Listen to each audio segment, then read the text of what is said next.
Excellent అండి. ఎందుకంటే ఇట్లాంటి ప్రోగ్రామ్స్ చేయాలి, చేసే ధైర్యం కావాలి. ఆ ధైర్యం తనకు ఉంది, అందుకని ధైర్యంగా చేసింది. And these are the topics which have to be discuss openly. But usual గా మనం ఓపెన్ గా చెయ్యము. అండ్ తన ముందుకు వచ్చి 10 మందికి మాట్లాడే ధైర్యాన్ని ఇచ్చింది. ఇంకా సొసైటీకి యూజ్ అయ్యే ప్రోగ్రామ్స్ ఇంకా ఎలాంటి ప్రోగ్రామ్స్ కండక్ట్ చేస్తే బెటర్? అలా చెప్పలేమమ్మా, ఎందుకంటే ఈసారి సొసైటీకి యూస్ అయ్యే ప్రోగ్రామ్స్ చాలా ఉన్నాయి. One after other should come out. అంతే. All of programmes are there. వాళ్ళ సొసైటీకి చాలా చెప్పాలి. కాకపోతే ఏంటంటే చాలా చెప్పడానికి ఎక్కడ ప్లాట్ఫామ్ లేదు. Platform should come now. Platform should open. కొత్త ప్లాట్ఫామ్స్ వచ్చి చెప్పేవాడిని చెప్పనిచ్చే ప్లాట్ఫామ్స్ రాగలిగితే డెఫినెట్ గా మంచి జరుగుతుంది. ఒక యూత్ కి చెప్పాలంటే మీరు ఈ జనరేషన్ బట్టి ప్రతి ఒక్కరు మూవీస్, కార్టూన్స్ అనే తిరుగుతున్నారు. ఇలాంటి ప్రోగ్రామ్స్ చూస్తే వాళ్ళకి ఎలాంటి మంచి గుడ్ క్వాలిటీస్ ఉంటాయంటారు?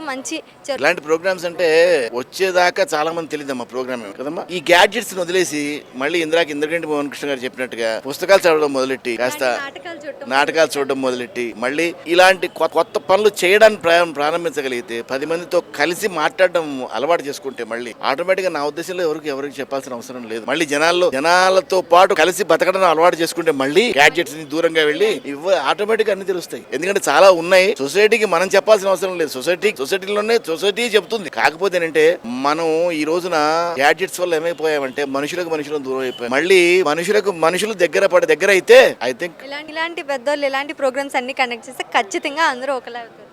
Let's hope. ముందు రోజులన్నీ రాబోతున్నాయి. Let's hope so.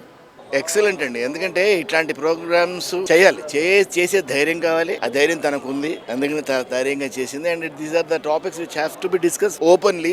But usual గా మనం ఓపెన్ గా చెయ్యము. అండ్ తన ముందుకు వచ్చి 10 మందికి మాట్లాడే ధైర్యాన్ని ఇచ్చింది. ఇంకా సొసైటీకి యూజ్ అయ్యే ప్రోగ్రామ్స్ ఇంకా ఎలాంటి ప్రోగ్రామ్స్ కండక్ట్ చేస్తే బెటర్? అలా చెప్పలేమమ్మా, ఎందుకంటే ఈసారి సొసైటీకి యూస్ అయ్యే ప్రోగ్రామ్స్ చాలా ఉన్నాయి. One after other should come out. అంతే. All of programmes are there. వాళ్ళ సొసైటీకి చాలా చెప్పాలి. కాకపోతే ఏంటంటే చాలా చెప్పడానికి ఎక్కడ ప్లాట్ఫామ్ లేదు. Platform should come now. Platform should open. కొత్త ప్లాట్ఫామ్స్ వచ్చి చెప్పేవాడిని చెప్పనిచ్చే ప్లాట్ఫామ్స్ రాగలిగితే డెఫినెట్ గా మంచి జరుగుతుంది. ఒక యూత్ కి చెప్పాలంటే మీరు ఈ జనరేషన్ బట్టి ప్రతి ఒక్కరు మూవీస్, కార్టూన్స్ అనే తిరుగుతున్నారు. ఇలాంటి ప్రోగ్రామ్స్ చూస్తే వాళ్ళకి ఎలాంటి మంచి గుడ్ క్వాలిటీస్ ఉంటాయంటారు?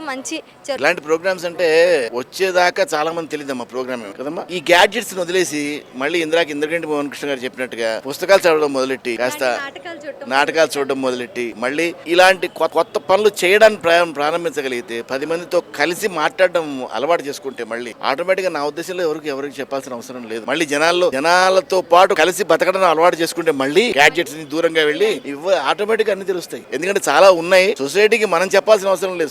సొసైటీలోనే సొసైటీ చెప్తుంది. కాకపోతే ఏంటంటే మనం ఈ రోజున గ్యాడ్జెట్స్ వల్ల ఏమైపోయామంటే మనుషులకు దూరం అయిపోయాం. మళ్ళీ మనుషులు దగ్గర అయితే ఐ థింక్ ఇలాంటి పెద్దోళ్ళు ఇలాంటి ప్రోగ్రామ్స్ అన్ని కండక్ట్ చేస్తే ఖచ్చితంగా అందరూ ఒకలా అవుతారు. Let's hope. ముందు రోజులన్నీ రాబోతున్నాయి. Let's hope so.